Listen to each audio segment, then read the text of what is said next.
ஆட்டுக்குட்டி முட்டையிட்டு கோழிக்குட்டி வந்ததுன்னு யானை குஞ்சி சொல்ல கேட்டு பூனை குஞ்சி சொன்னதுண்டு.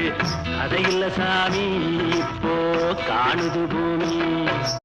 என் இனிய பொன் நிலாவே பொன் நிலவில் கனாவே நினைவிலே ஒரு சுகம்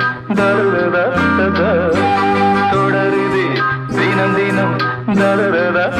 நான் தொடைகளில் தாங்கியே தாலாட்டிட காதலன் குழந்தைதான் காதலி.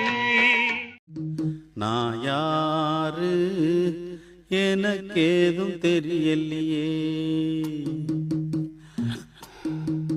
நான் யாரு எனக்கேதும் தெரியலையே.